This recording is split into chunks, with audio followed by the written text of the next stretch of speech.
What's up guys, Tejas here from 11 Gauge Recordings, and this is a quick one. This is on how to use the microphone to your advantage.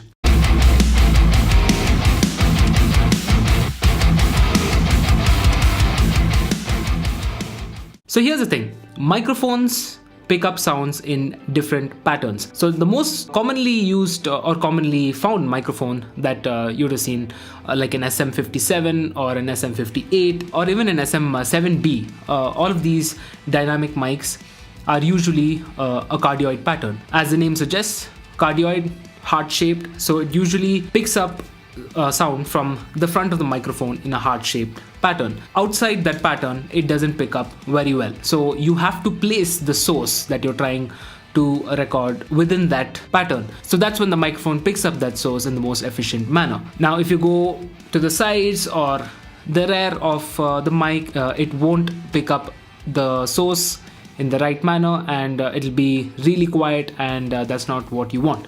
You want the source to be within the pattern that the microphone picks up. Now that's a cardioid. Now you might find dynamic mics with a cardioid pattern, you might find condenser mics with a cardioid pattern. Cardioid mics can be used for vocals, acoustic guitars, and any source that can be placed right in front. Now there are other types of patterns such as a bidirectional pattern, which means that the microphone picks up both from the front and the rear of the mic equally, and not from the sides. It rejects from the sides. So these microphones can be used, for example, to record acoustic guitars in a mid-side pattern, for example. So you can place one mic that picks up from the front and the back, and another mic right at that position that picks up from the sides.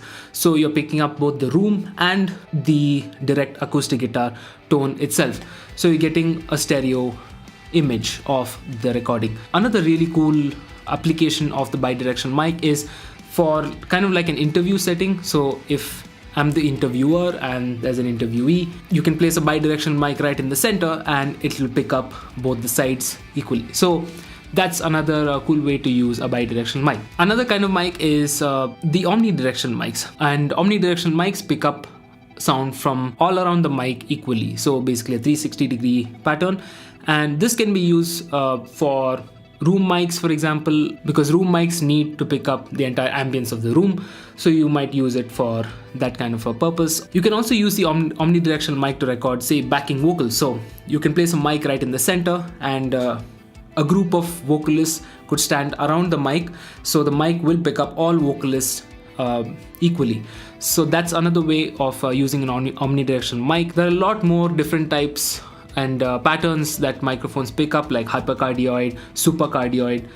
Supercardioid, for example, is basically a tighter cardioid pattern. But the omni, bidirectional, and cardioid are the most frequently used or frequently found patterns on different microphones. Now, I could go detailed on the other different types of patterns, but I'm not going to get into that. I'm just going to get into the most commonly used ones.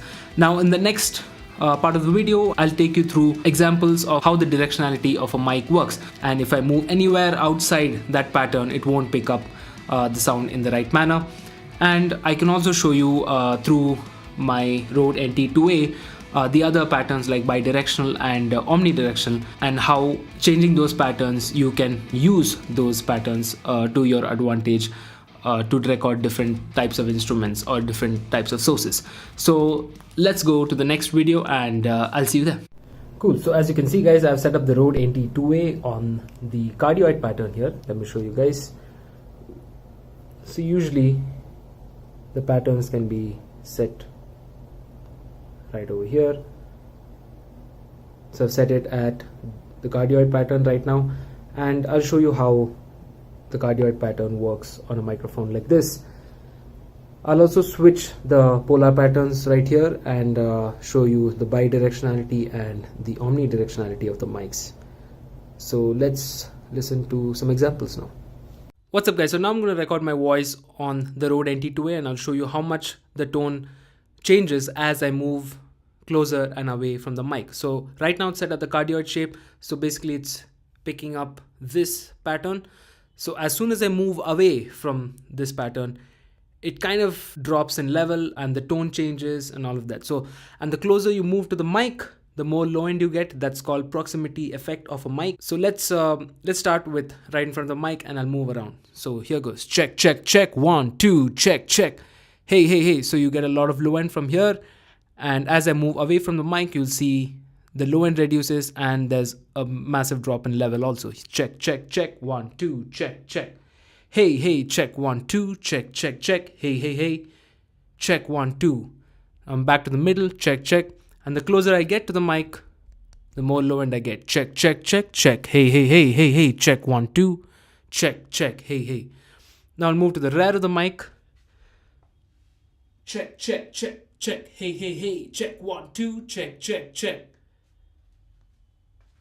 Back to the front. Check, check, check. 1, 2. Check, check. So now I've changed the mic from the cardioid to the bidirectional pattern. As I've said before, now it should pick up from the front and the back equally and reject sound from the sides.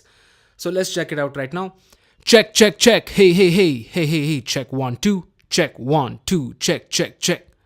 Now I'll go right to the back and we'll see if we get the same exact level. Check, check, check. 1, 2. Check. Hey, hey, hey. Check. 1, 2. Check, check. Now from the sides. Check, check, check. Hey, hey, hey. Check. 1, 2. Check, check, check. Hey. Check, check. 1, 2. Check, check. Back to the front. Check, check, check. 1, 2. Check, check.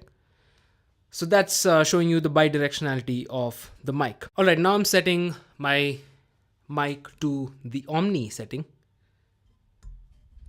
Set to the Omni. So as I said before, it should pick up my voice from all around the mic equally. So let's move around the mic and the gain should be almost the same. Check, check, check. 1, 2. Check, check, check, check. Hey, hey, hey. Check. 1, 2. Check, check. Check. Hey, hey, hey. Check. 1, 2. Hey, hey, hey. Check. 1, 2. Hey. Check, check. 1, 2. Check, check.